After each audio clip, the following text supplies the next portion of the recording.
Dari manusia yang paling terakhir masuk ke dalam surga. Kita tahu bersama bahwa kehidupan kita ini adalah ikhtiar besar bagi kita semua untuk bisa melangkahkan kaki kita ke dalam surga. Mulai dari kita bangun pagi sampai kita tidur di malam hari, mestinya kita termotivasi untuk bisa melakukan kebaikan-kebaikan yang mengantarkan kita kelak masuk ke dalam surga Allah Subhanahu wa taala. Itulah cita-cita tertinggi bagi seorang yang beriman kepada Allah. Itulah harapan yang tidak ada di atasnya ketika kaki telah melangkahkan masuk ke dalam surga Allah.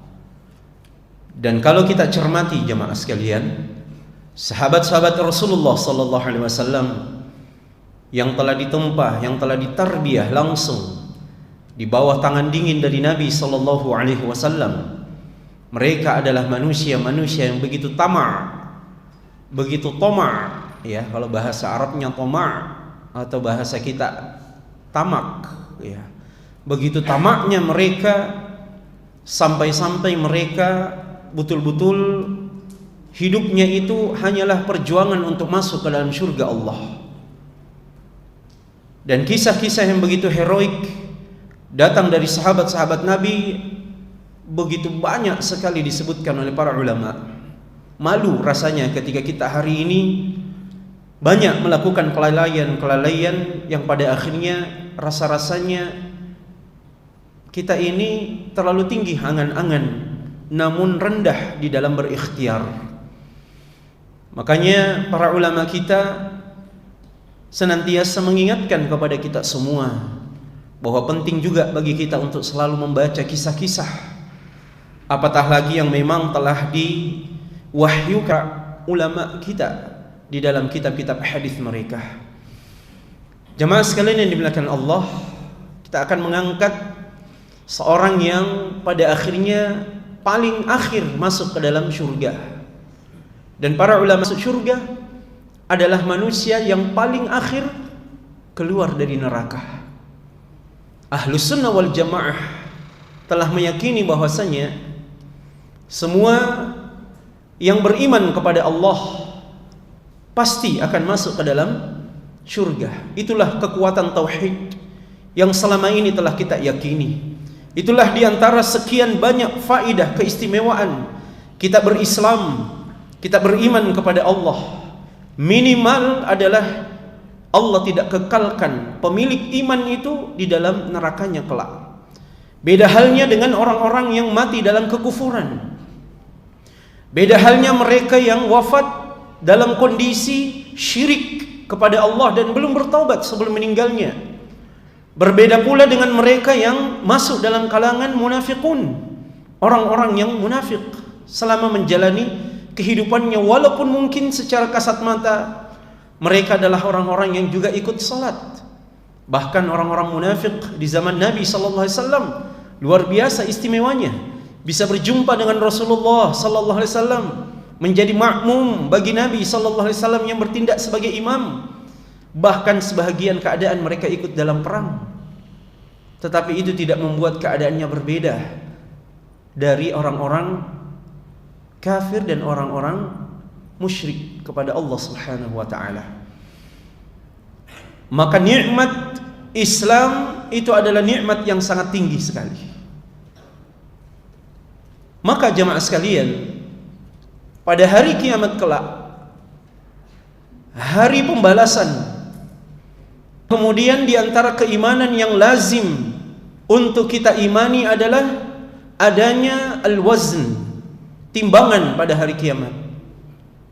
Allah Subhanahu wa taala misalnya katakan dalam suratul A'raf, wal waznu yawma idzinil haqq. Al-wazn, timbangan pada hari kiamat itu adalah sesuatu yang hak. Faman thaqulat mawazinuhu faulaika humul muflihun. Bangan amalnya merekalah orang-orang yang beruntung. Waman khaffat mawazinuhu, namun barang siapa yang ringan timbangan amalnya, faulaika alladzina khasiru anfusahum bima kanu biayatina yadhlimun. Maka mereka lah orang-orang yang akan merugi terhadap diri-diri mereka sendiri disebabkan kezaliman yang mereka lakukan terhadap diri mereka sendiri. Maka hari kiamat itu Allah akan tegakkan timbangan. Maka ada orang yang dimasukkan ke dalam syurga, demikian pula sekelompok masuk ke dalam neraka jahanam. Sehingga Allah katakan fariqun fil jannati wa fariqun fis sa'ir. Sekelompok masuk ke dalam syurga dan sekelompok pula masuk ke dalam neraka. Nah, kita bercerita tentang keadaan orang ini yang pada akhirnya dia menjadi manusia yang juga paling akhir keluar dari neraka jahanam. Dan kita tahu bagaimana neraka jahanam itu adalah seburuk-buruk tempat kembali bagi orang-orang yang mendapatkan azab dari Allah Subhanahu wa taala. Sehingga jangan pernah bermimpi atau jangan pernah menyepelekan hal ini. Masuk ke dalam neraka jahanam, walaupun mungkin pada akhirnya dia akan dikeluarkan dan dimasukkan ke dalam syurga. Kita baca untuk mengambil faidah dan mudah-mudahan waktu cukup ya untuk kita selesaikan riwayat ini. Hadis yang diriwayatkan oleh Imam Muslim dalam sahihnya datang dari sahabat yang mulia Abdullah ibnu Mas'ud radhiyallahu taala anhu. Beliau mengatakan, anna Rasulullah sallallahu alaihi wasallam qala, bahasanya Nabi sallallahu alaihi wasallam bersabda, akhiru man yadkhulul jannata rajulun. Seseorang yang paling akhir masuk ke dalam syurga adalah seseorang yang kata Rasulullah fahuwa yamshi marratan wa yakbu marratan. Dia ini sesekali berjalan, sesekali dia lanjutkan lagi jalannya, kemudian sesekali terjatuh lagi. Nah, ini kita bisa bayangkan kondisinya pada saat itu. Walaupun ya ini kita ingatkan jamaah sekalian dalam memahami nas baik Al-Quran maupun hadis Nabi sallallahu alaihi wasallam yang bercerita tentang persoalan-persoalan yang gaib, taruhlah misalnya surga, neraka atau azab kubur dan seterusnya, maka berlakulah atau pakailah kaidahnya mala 'ainun ra'at wala udhunun sami'at wala khatara fi qalbi bashar. Dia itu tidak akan pernah terlihat oleh mata, tidak pernah terdengar oleh telinga dan tidak bisa dibayangkan. Maka ketika Rasulullah sallallahu alaihi wasallam menceritakan misalnya tentang keindahan surga, maka yang hakikat sebenarnya yang akan didapatkan oleh penghuni surga jauh lebih besar, jauh lebih nikmat, jauh lebih indah daripada yang digambarkan Rasulullah sallallahu alaihi wasallam dalam hadis-hadisnya. Ketika Nabi sallallahu alaihi wasallam menceritakan tentang dahsyatnya hari kiamat dan begitu dahsyatnya neraka jahanam, maka itu tidak akan pernah bisa terbayangkan, dan nanti kejadian aslinya teramat sangat jauh berbeda dengan apa yang Rasulullah sallallahu alaihi wasallam gambarkan. Makanya cara kita memahami perkara yang gaib, kita gunakan kaidah tadi. Tidak bisa dilihat, tidak pernah terlihat sebelumnya oleh mata, tidak pernah terdengar sebelumnya oleh telinga, dan hati kalau kita mau bayangkan, kita mau jauhkan pikiran kita membayangkan, mengandai-andaikan, maka tidak akan bisa sampai pada hakikatnya. Maka ketika orang ini berjalan sesekali kemudian dia terjatuh, berjalan lagi kemudian dia terjatuh, maka kondisinya jauh lebih berat dari apa yang kita bayangkan pada saat ini. Kemudian Nabi sallallahu alaihi wasallam katakan, wa tasfa'uhun naru marratan, dan sesekali juga hempasan dari panasnya neraka jahanam menghempas orang ini. Jadi kita bisa bayangkan dia berjalan, kemudian dia terjatuh, dia bangkit lagi, dia lanjutkan lagi jalannya. Sesekali pula hawa panas itu menghantam dia, panasnya neraka jahanam, sampai kemudian kena lagi dia. Fa idza ma jawazaha iltafata ilaiha. Ketika orang ini sudah berada dalam kondisi atau zona yang aman, iltafata ilaiha, dia pun membalikkan badannya, kemudian menghadapkan badannya ke neraka. Ya, dia sudah ada pada posisi selamat ini. Dia telah melewati as-sirat itu. Dia telah melewati jembatan itu. Kemudian setelah selamat dia berada di ujung dan dia merasa telah berada pada zona yang aman di situ. Ya, artinya dia tidak kena lagi terpaan panasnya neraka jahanam dan dia tidak lagi kalang kabut kekhawatiran yang besar sehingga dia pun berjalan tidak seimbang. Kadang dia berjalan, kadang dia jatuh. Dia ada pada posisi telah selamat dari jembatan tersebut. Dia membalikkan badannya kemudian berucap kepada neraka jahanam pada saat itu. Faqal, dia mengatakan, Tabarakalladzi najjani mink. Maha suci Allah yang telah menyelamatkan aku darimu wahai neraka. Coba bayangkan. Dia bilang itu kepada neraka. Maha suci Allah yang telah menyelamatkan aku darimu wahai neraka. Laqad a'tani Allahu syai'an ma a'tahu ahadan minal awwalin wal akhirin. Coba perhatikan kalimat ini. Dia mengatakan, wahai neraka, sungguh Allah telah memberi saya sebuah pemberian yang tidak pernah Allah berikan kepada minal awwalin wal akhirin. Siapapun tidak pernah mendapatkan pemberian ini, baik dari manusia yang terdahulu maupun manusia yang akan datang. Padahal dia ini yang paling terakhir. Dia yang paling terakhir keluar dari neraka. Tapi karena kegembiraannya, karena dia begitu sumringah, dia bahagia sekali bisa terlepas dari jeratan neraka jahanam, sampai dia menyangka dirinya lah satu-satunya manusia yang ditolong oleh Allah dari neraka. Itu terbukti dari kalimatnya.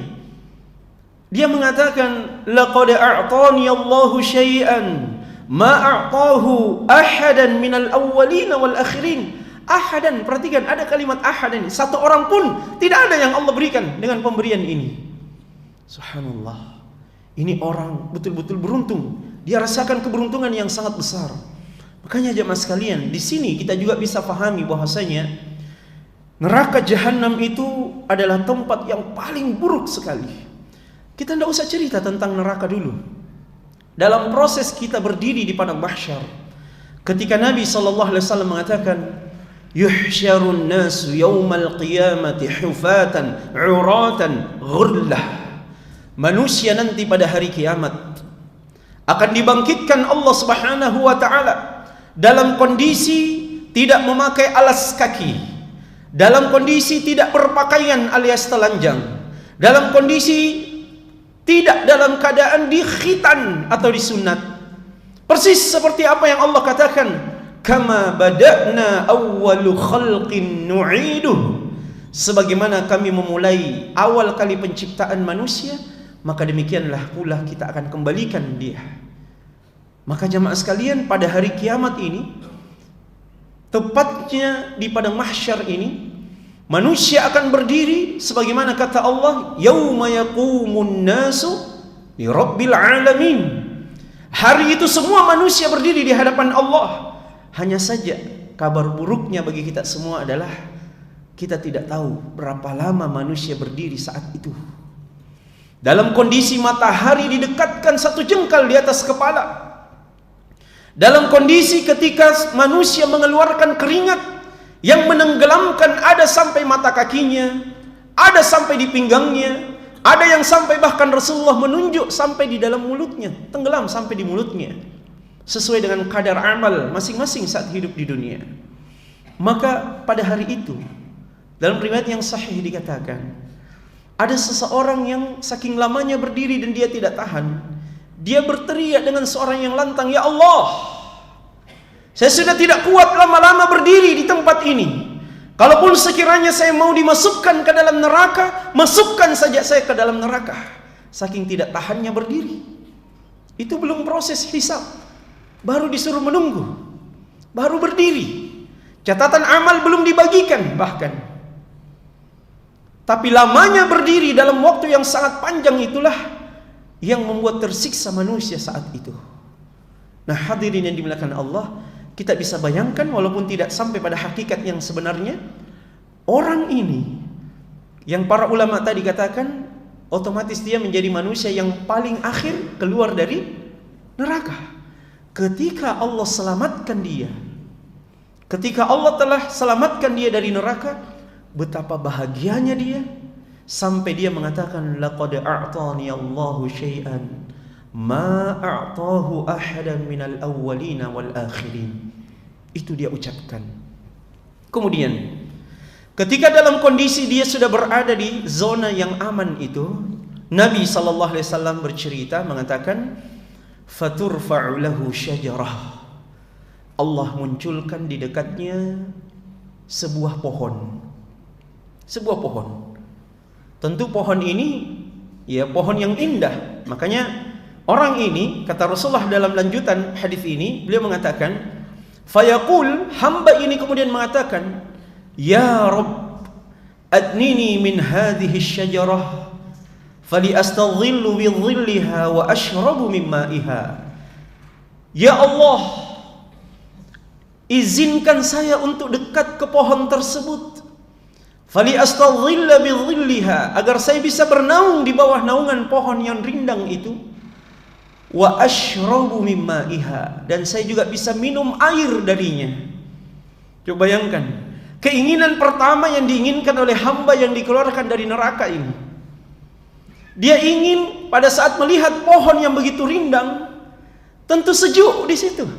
Dan ini tidak pernah dia dapatkan di dalam neraka jahanam. Neraka jahanam sudah di-branding oleh Allah, tempat yang begitu panas untuk membakar setiap manusia-manusia yang durhaka kepada Allah. Maka ketika melihat pohon yang begitu rindang, ditambah lagi ada air yang begitu menyejukkan di situ, maka dia pun bilang kepada Allah, ya Allah, izinkan saya untuk mendekat ke pohon tersebut agar saya bisa bernaung di bawah naungannya dan bisa minum air darinya. Itu permintaan yang dahsyat sekali. Mungkin kalau kita sekarang mau minum, mau makan, tinggal pesan lewat HP kita, gampang sekali. Tapi penghuni neraka itu, mereka makan dan mereka minum? Jawabannya iya. Tapi makan dan minum yang mereka rasakan adalah bentuk azab dari Allah Subhanahu wa ta'ala. Mereka makan dari buah yang namanya pohon zakum. Ya, Allah katakan dalam surah Ad-Dukhan, inna syajarataz zakumi ta'amul athim. Sesungguhnya pohon zakum itu, ta'amul athim, adalah makanan bagi para pendosa, kata Allah. Kal mughli yagli fil butun, yang ketika dimakan dia bagaikan cairan tembaga yang akan melelehkan perut dari orang yang memakannya. Panjang perjalanan tersiksanya manusia di dalam neraka. Bahkan ketika mereka lapar kemudian harus makan, tidak ada pilihan lain kecuali makanan yang akan melelehkan setiap organ tubuh yang dilalui oleh makanan tersebut. Minuman pun juga seperti itu. Bagaimana ceritanya ketika dia minum darah dan nanah? Makanya, nah ini kita teringat ya, kisah ketika Allah juga ceritakan tentang berteriaknya penghuni neraka kepada penghuni surga. Mereka memohon. Allah katakan dalam surah Al-A'raf, wa nada ashabul jannati ashabun nari ashabal jannah. Dan penghuni neraka menyeru kepada penghuni surga, an afidu alaina minal ma. Wahai penghuni surga, berikan kepada kami sedikit dari air yang kalian minum di sana. Au mimma razaqakumullah, atau kalau tidak ada air, apa saja yang Allah rezekikan kepada kalian di sana. Coba, saking hausnya, saking laparnya orang yang ada di dalam neraka ini, sampai tidak ada pilihan bagi dia kecuali dia menyeru kepada penghuni surga ini. Wahai sekalian penghuni surga di sana, tolong berikan kepada kami seteguk air atau apa saja dari makanan yang kalian dapatkan sebagai bentuk rezeki dari Allah kepada kalian. Dijawab oleh penghuni surga? Dijawab, Pak. Dikasih atau tidak? Dikasih kalimat. Ya, orang haus tapi dikasih nasihat. Tidak ketemu. Apa kata penghuni surga? Qalu innallaha harramahuma 'alal kafirin. Mereka mengatakan, sesungguhnya Allah telah mengharamkan keduanya atas orang-orang yang kufur, orang-orang yang kafir kepada Allah. Jadi lihat bagaimana penderitaan dari penghuni neraka itu. Betul-betul tersiksa mereka. Tidak ada celah bagi mereka kecuali terus setiap waktu merasakan beratnya di dalam neraka jahanam.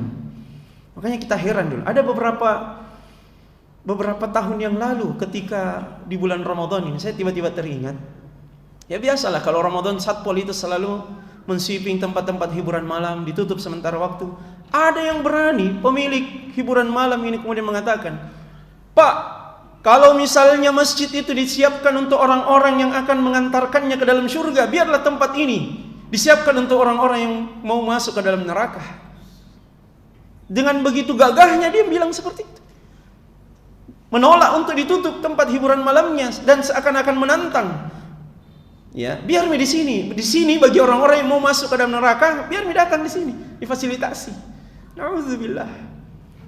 Ya, kalau tidak bertobat dengan kalimat ini kalimat bahaya sekali. Ya, berat sekali timbangannya di dalam agama kita. Nah, jemaah sekalian yang dimuliakan Allah, penghuni neraka sampai berteriak seperti itu. Ya, sampai berteriak seperti itu. Nah, kita bisa bayangkan ketika hamba ini melihat pohon yang begitu rindang, sejuk, ada pula air di situ. Ini yang selama dia damba-dambakan, dia ingin rasakan, tapi di dalam neraka tidak ada. Maka dia pun bilang kepada Allah dengan permintaan seperti itu. Fayaqulullahu azza wa jalla, Allah menjawab, Ya bani Adam, la'alli in a'taitukaha sa'altani ghairaha. Wahai anak manusia, wahai anak cucu Adam, wahai manusia, jangan sampai kalau sebentar saya mengizinkan engkau ke sana, ya, menerima permintaanmu, engkau akan meminta dengan permintaan yang lain lagi. Itu kata Allah kepada hamba ini. Fayaqul, kemudian hamba ini menjawab, La ya Rabb, tidak ya Allah, saya tidak minta lagi permintaan yang lain. Bahkan Nabi mengatakan, wa yu'ahiduhu alla yas'alahu ghairaha, dan dia pun terus berjanji, menyampaikan janjinya kepada Allah bahwa dia tidak akan minta lagi dengan permintaan yang lain selain dari permintaan itu. Jadi dia terus merayu Allah dalam tanda petik. Dia terus menyampaikan kepada Allah, Ya Allah, izinkan ke sana.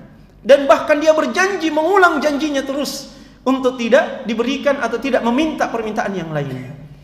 Kemudian Nabi katakan, wa rabbuhu azza wa jalla ya'dhiruh, dan Tuhannya yaitu Allah Subhanahu wa taala memberikan uzur kepadanya, maksudnya mengizinkan dia. Kenapa? Li'annahu yara ma la sabra lahu alaih, karena Allah Subhanahu wa taala melihat hamba ini sangat-sangat tidak sabar sekali untuk bisa ke sana. Ya, kalau mungkin gambarannya begini, Pak. Ada anak kecil yang lewat penjual kokek-kokek di depan rumah. Masih adakah kokek-kokek itu? Tidak ada nih, kapan nih? Lewat penjual kokek-kokek, kemudian dia mau sekali beli juga di situ. Balon-balon Ultraman yang ditiup sama penjual kokek-kokek. Tidak ada nih kayaknya itu deh. Oh, niat aja. Ya. Kemudian dia masuk ke dalam rumahnya, minta uang sama bapaknya, sama kakeknya. Kemudian dia sudah tidak sabar sekali, cepat, mau pergi masnya di luar. Tidak sabar sekali, akhirnya berapa uang yang dia dapat bapaknya di dompetnya itu yang dikasih. Karena sudah tidak sabar sekali nih anak. Kira-kira ya walaupun tidak sama hakikatnya, tetapi Nabi SAW menggambarkan li'annahu, ya, karena Allah Subhanahu wa taala yara ma la sabr lahu alaihi. Hamba ini sudah tidak sabar sekali mau ke sana. Ya, dia merengek kepada Allah supaya bisa diizinkan ke sana. Akhirnya Nabi SAW katakan, fayudnihi minha, Allah pun mendekatkan dia ke pohon tersebut. Fayastadhillu bi dhilliha wa yashrabu min ma'iha. Akhirnya betul, ketika dia sudah sampai di sana, dia pun bernaung dengan begitu nyamannya, begitu rindangnya, begitu sejuknya di bawah pohon tersebut. Kemudian dia minum air darinya. Wah, wajib natallah sana. enak hidupnya. Alhamdulillah, dia sudah keluar dari begitu beratnya ya kehidupan yang sangat-sangat melelahkan di dalam neraka, sehingga dia sampai pada posisi itu. Nah, di tengah-tengah enaknya perasaan yang dia rasakan pada saat itu, Nabi SAW katakan, "Tsumma turfa'u lahu syajarah." Kemudian Allah munculkan lagi pohon, hiya ahsan minal ula. Dia lebih baik daripada pohon yang pertama. Jadi dia berada di pohon yang pertama, tiba-tiba Allah munculkan lagi pohon yang kedua. Yang dimana pohon yang kedua ini lebih rindang, lebih baik, lebih sejuk, lebih indah daripada pohon yang pertama. Kira-kira bisa ditebak ini ya alurnya ini hamba tersebut ya. Fayaqul, kemudian ketika melihat pohon yang kedua itu, hamba ini mengatakan, "Ay Rabbi, adnini min hadhihi syajarah." Ya Allah, tolong dekatkan saya dari pohon tersebut, li ashraba min ma'iha wa astadhilla bi dhilliha, agar saya bisa minum air darinya dan bisa bernaung di bawah naungannya. Ya. La as'aluka ghairaha. Saya tidak akan meminta lagi selain itu ya Allah. Nah, ini PHP ini tadi sudah berjanji. Ya. Dia bilang seperti itu. Akhirnya Allah menjawab hamba ini, "Ya bani Adam, wahai manusia, alam tu'ahidni alla tas'alani ghairaha?" Bukankah tadi engkau sudah berjanji kepada saya untuk tidak minta lagi permintaan selain dari permintaan yang pertama? Apa jawaban hamba ini? Atau sebelum ya ke jawaban hamba ini, Nabi SAW mengatakan, fayaqul, Allah Subhanahu wa taala katakan, la'alli in adnaituka minha tas'aluni ghairaha. Boleh jadi lagi sebentar, kalau saya kasih lagi permintaanmu ini, saya izinkan engkau untuk pindah ke pohon yang kedua, sebentar ada lagi permintaanmu yang lain. Akhirnya hamba ini berjanji, tidak ya Allah, saya berjanji ini sudah permintaan yang terakhir saya. Maka Nabi katakan, fayu'ahiduhu alla yas'alahu ghairaha. Dia terus berjanji kepada Allah bahwa dia tidak akan meminta lagi permintaan selain dari permintaan yang kedua ini. Nabi SAW katakan, wa rabbuhu ta'ala ya'dhiruh, dan Tuhannya Allah Subhanahu wa taala memberikan uzur kepadanya. Lihat baiknya Allah ini ya. Kemudian Nabi katakan, li'annahu yara ma la sabra lahu alaihi, karena Allah melihat orang ini sudah tidak sabar sekali mau pindah ke pohon yang kedua. Fayudnihi minha, kemudian dia pun didekatkan oleh Allah, diizinkan oleh Allah. Fayastadhillu bi dhilliha wa yashrabu min ma'iha, dan betul di pohon yang kedua yang lebih rindang, yang ya mungkin kalau di pohon yang pertama masih bening airnya, tapi pohon yang kedua sudah berwarna. Itu lebih enak rasa airnya, pohonnya lebih indah, menyejukkan mata, nuansanya lebih menenteramkan daripada yang pertama, sehingga dia ingin ke sana. Dan betul dia rasakan di pohon yang kedua ketika dia bernaung dan minum air darinya itu lebih baik dari yang dia rasakan pada saat di pohon yang pertama ya. Kemudian ketika dia sudah berada di pohon yang kedua, Nabi SAW mengatakan, summa turfa'u lahu syajaratun 'inda babil jannah. Kemudian Allah munculkan lagi pohon yang ketiga ini, 'inda babil jannah, dekat dari pintu surga. Posisi pohon yang ketiga ini sedikit lagi masuk ke dalam pintu surga. Wahia ahsanu minal ulayain, dan pohon yang ketiga ini, kabar buruknya bagi hamba ini adalah pohon yang jauh lebih baik dari dua pohon yang sebelumnya Ya.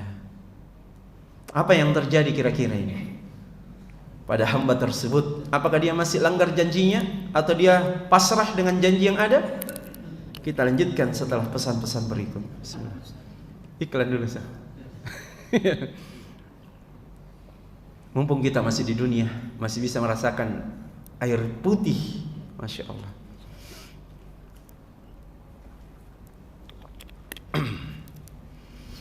Nah, pohon ini, pohon yang ketiga, Allah munculkan di dekat pintu surga. Dan pohon ini lebih baik dari 2 pohon sebelumnya, Masya Allah. Ya.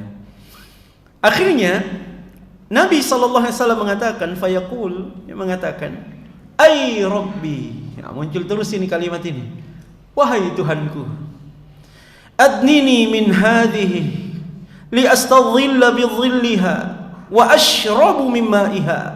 Ya Allah, dekatkan saya dari pohon itu, izinkan saya ke pohon tersebut untuk saya bisa bernaung di bawah naungannya dan minum air darinya.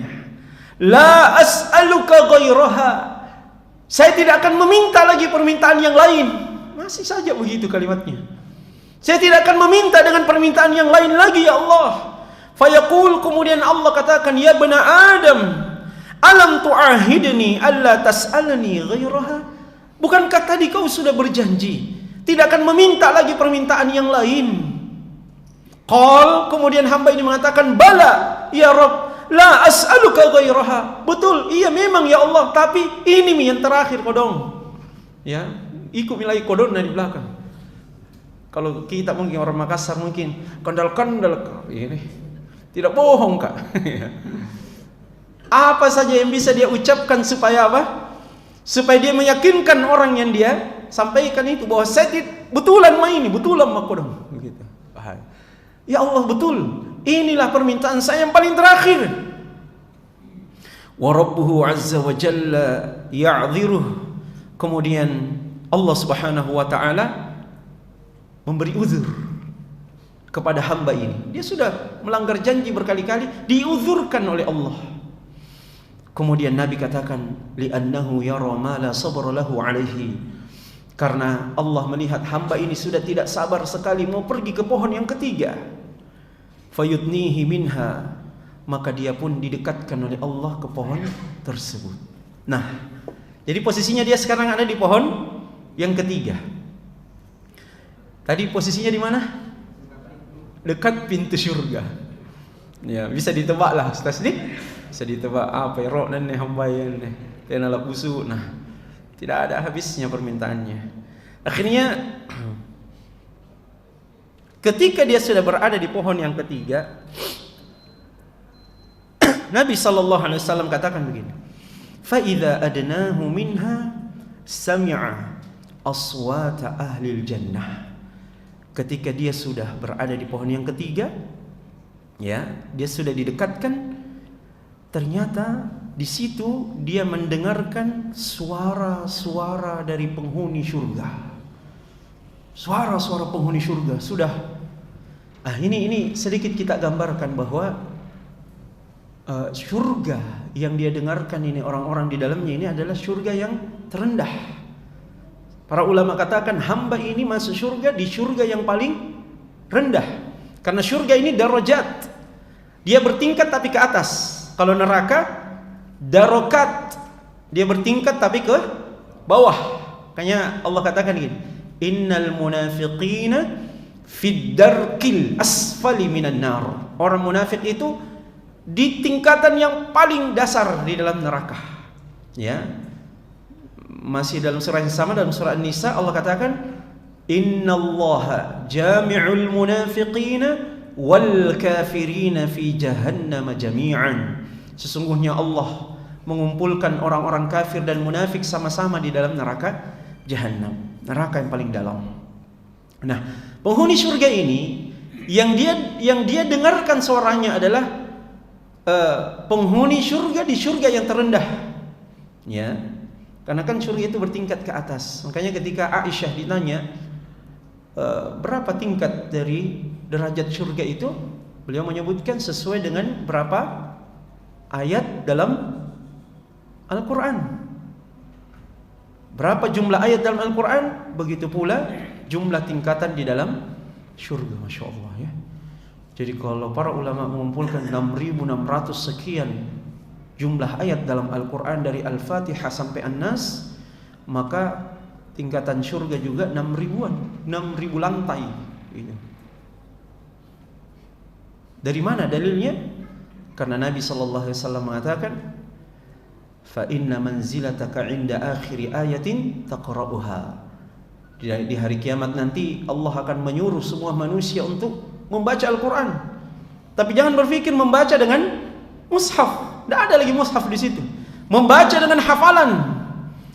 Dan Rasulullah katakan, tingkatanmu di surga sesuai dengan akhir ayat yang engkau baca.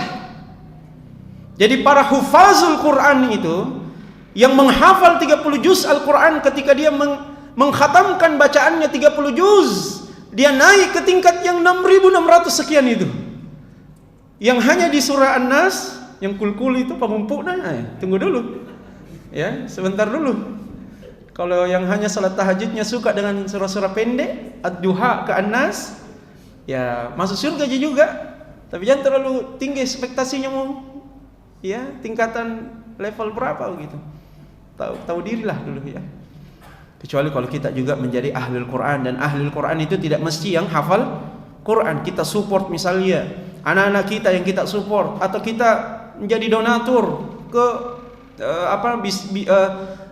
selesainya hafalan seseorang dan seterusnya, kita menjadi penyokong di dalam program tahfidzul Quran.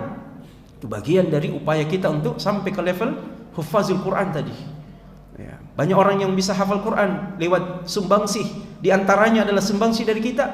Itu mestinya kita pikirkan jamaah sekalian. Harta-harta yang kita miliki sumbangsihkan untuk para pejuang-pejuang Quran, sehingga kita pun masuk dalam proyek besar, ya, untuk masuk ke dalam surga bersama dengan ahlul Quran. Nah, hamba ini ketika sudah di pohon ketiga, dia mendengarkan sami'a aswata ahlil jannah, dia mendengarkan suara penghuni surga. Fayaqul, dan dia bilang kepada Allah, ya, ay Rabbi, itu terus ya, ay Rabbi, ya Allah, adkhilniha, masukkan saya ke situ ya Allah. Dia sudah mendengarkan di dalam orang sudah berteriak-teriak, cetak gol gitu ya, gol. Pokoknya dibantai di Barcelona apa Real Madrid, tidak ada di dalam, habis semua. Pokoknya tidak ada lagi kesusahan di dalam surga. Bebas mau ngapain, tidak ada lagi yang diharamkan di situ. Tidak ada lagi yang diharamkan oleh Allah dalam surga, sehingga dia penasaran dengan suara itu, dan dia bilang kepada Allah, ya Allah, masukkan saya ke pintu tersebut. Dan dia tidak tahu pintu itu adalah pintu surga. Ya, betapa bangganya tadi dia mengatakan, ya, laqad a'tani Allahu syai'an ma a'tahu ahadan minal awwalin wal akhirin. Sungguh Allah telah memberikan saya sebuah pemberian yang tidak pernah diberikan kepada siapapun, manusia yang dulu maupun manusia yang akan datang. Padahal ada orang cetak gol di dalam. Ya, padahal sudah ada orang yang enak tidurnya di dalam, enak hidupnya di dalam. Ya. Nah, akhirnya Allah katakan, ya bani Adam, wahai manusia, ma yasrini mink. Ya, bahasa kita gini, apa sebenarnya maunya ini hamba ini? Ya, apa ya Rabbmu? Ya, atau begini saja kata Allah, ayurdika an u'tiyaka ad-dunya wa mithlaha ma'aha? Bagaimana kalau saya berikan kepadamu dunia dan yang semisal dengan dunia itu? Berarti dikali 2. Dunia ya, bola dunia ini, Pak. Allah tawarkan kepada hamba ini, ambil mini dunia, kemudian yang semisal dengan dunia, jadi 2, bola dunia ditawarkan kepada hamba ini. Coba bayangkan. Akhirnya mendengarkan kalimat itu, hamba ini mengatakan, ya Rabbi, wahai Tuhanku, atastahzi'u minni wa anta Rabbul Alamin. Apakah engkau mengolok-olok saya sedangkan engkau adalah Rabbul Alamin? Fadhahika Ibnu Mas'ud. Sahabat Abdullah bin Mas'ud ketika menceritakan ini kepada murid-muridnya dari kalangan tabi'in, beliau tertawa, beliau tersenyum. Faqal, kemudian mengatakan kepada murid-muridnya, ala tas'aluni mimma adhak. Mengapa kalian tidak bertanya kepada saya kenapa saya tersenyum saat ini? Faqalu, kemudian murid-muridnya mengatakan, mimma tadhak, mengapa engkau ketawa wahai Ibnu Mas'ud? Qal, hakadha dhahika Rasulullah sallallahu alaihi wasallam. Karena dulu Nabi juga tertawa saat menceritakan hadis ini kepada kami. Faqalu, kemudian para sahabat ketika melihat Nabi tertawa menceritakan hadis ini, para sahabat bertanya, mimma tadhaku ya Rasulullah, mengapa engkau ketawa wahai Rasulullah? Maka Nabi mengatakan, min dhihki rabbil alamin, karena Allah juga tertawa. Jadi ketawanya kita ini ada sanadnya, ya, sampai ke Rabbul Alamin. Hina qal, kenapa Allah ketawa? Karena ketika mendengarkan hamba ini mengatakan tadi, atastahzi'u minni wa anta Rabbul Alamin. Ya Allah, apakah engkau mengolok-olok saya? Kan ditawarkan dunia ini. Coba bayangkan kita saja yang tuan tanah ini, mungkin di mana lokasi kita, ya, sehingga bisa dikapling-kapling, sudah luar biasa kehidupannya, ya, sudah begitu nyaman kehidupannya, tanahnya di mana-mana, menjadi tuan tanah. Ini bukan tanah yang diberikan, dunia sekaligus, ambil semua nih. Bukan satu dunia, dikali dua, coba bayangkan ini. Mau jadi orang ini? Kalau bisa jangan. Ini orang yang paling terakhir keluar dari neraka masalahnya, ya. Jangan, walaupun mau dikasih dunia, ya. Fayaqul, kemudian Allah mengatakan, inni la astahzi'u minka walakinni ala ma asya'u qadir. Sungguh, wahai hambaku, saya tidak sementara memperolok-olokkan dirimu, tetapi saya maha mampu untuk melakukannya. Selesai hadisnya. Nah, ini belum masuk pelajaran-pelajaran yang kita bisa petik darinya, tapi mungkin ada waktu sedikit. Mungkin lebih bijaknya kalau saya lempar saja faidahnya, satu dari sini, tengah, dan dari sini. Siapa kira-kira yang bisa keluarkan faidah? 3 saja dari panjangnya hadis yang telah kita dengarkan tadi. Dari sebelah kanan saya ada. Apa pelajaran yang kita bisa ambil dari situ? Ada? Ada, Ustaz? Sebelah sini, kiri. Ya, ayo Ustaz kah? Silakan Ustaz. Nakal lagi ini junior kau semua yang nakal lagi. Ya Ustaz.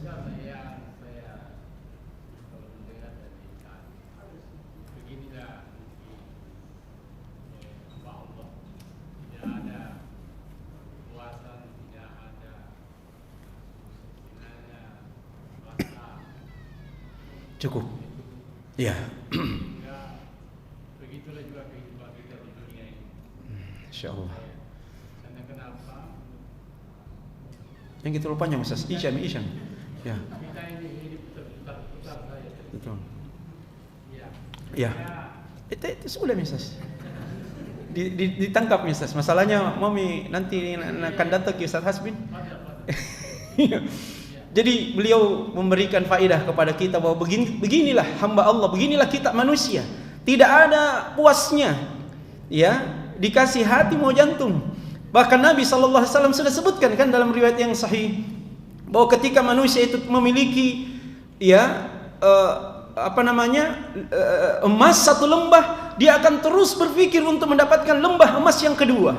Ketika dia sudah mendapatkan lembah emas yang kedua, dia terus akan mencari lagi sampai yang ketiga, begitu seterusnya.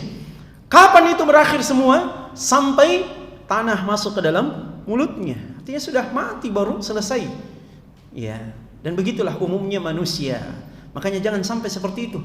Kayak tadi ketika penghuni neraka ini minta kepada penghuni surga minum atau makanan yang ada di sana, penghuni surga mengatakan, ya, kenapa itu diharamkan bagi orang-orang kafir? Alladzina ittakhadhu dinahum lahwan wa la'iba wa gharrathumul hayatud dunya falyawma nansahum kama nasu liqa'a yaumihim hadza. Karena dulu ketika dia hidup di dunia, dia menjadikan agama ini sebagai senda gurau saja, main-main saja kerjanya. Kemudian wa gharrathumul hayatud dunya, kehidupan dunia ternyata menenggelamkan orang ini. Akhirnya apa yang terjadi? Falyawma nansahum, kata Allah, hari ini, yaitu hari kiamat, kami lupakan mereka kama nasu liqa'a yaumihim hadza, sebagaimana dulu mereka melupakan pertemuan hari ini. Mereka hidup di dunia tapi lupa Allah karena terus mencari dunia yang tidak ada ujungnya. Maka akhirnya dia ditenggelamkan dan lupa dengan Allah Subhanahu wa taala. Makanya Ya, hati-hati dengan kehidupan dunia ini yang penuh dengan ujian. Ada lagi yang lain? Atau satu lagi sebelum kita akhiri? Ada lagi? Haji? Ya, Haji ini banyak. Mana anak muda ini? Panjangnya hadisnya. Ya, Woska, silakan. Singkat, jangkik kultum. Ya, masalah di dunia kecil dia Ustaz, dibandingkan masalah di neraka naudzubillah. Tapi menanya kita di tenis meja. Kalah 3-0. Masya Allah. Iya. Jadi dunia ini persoalan kecil saja. Lihat buktinya, Allah tawarkan kepada hamba ini satu bola dunia ini. Hamba ini, saking tidak berharganya dunia. Lau kanatid dunya ta'dilu 'inda Allah, seandainya dunia ini di sisi Allah itu mulia, maka Allah atau orang-orang kafir itu tidak akan mendapatkan minum di dunia ini. Seandainya berharga dunia ini, orang kafir tidak akan dapat minum. Makanya jangan pernah iri dengan orang-orang yang kufur, orang-orang yang tidak beriman kepada Allah, tapi rukonya di mana-mana, tanahnya di mana-mana. Kita ini yang rajin salat tahajud, pacena Allah sakadende. Susahnya kehidupan ini. Ya, padahal dia tidak pernah ruku sujud, tapi tanahnya rukonya di mana-mana. Jangan pikir seperti itu. Ubah mindsetnya bahwa dunia ini terlalu sempit, terlalu murah sekali kalau kita mau pikir kehidupan itu dengan takaran dari kehidupan dunia. Karena bagi Allah dunia ini tidak ada nilainya, bahkan sepotong sayap nyamuk pun tidak ada. Ya, tidak lebih berat dari sepotong sayap nyamuk. Tidak berharga sekali. Ya, makanya Nabi katakan inna dunya mal'unun. Sesungguhnya dunia ini adalah terlaknat, dan terlaknat apa-apa yang ada di dalamnya kecuali barulah kemudian disebutkan kecuali orang-orang yang soleh, kecuali orang-orang yang memanfaatkan ibadah kepada zikir kepada Allah dan seterusnya. Baik, saya kira ini Allah taala a'la wa a'lam untuk mengisi ta'lim kita di kesempatan malam ini. Mudah-mudahan bermanfaat. Kita akhiri subhanakallahumma bihamdika asyhadu an la ilaha illa anta astaghfiruka wa atubu ilaik wa akhiru da'wana alhamdulillahi rabbil alamin. Assalamualaikum warahmatullahi wabarakatuh.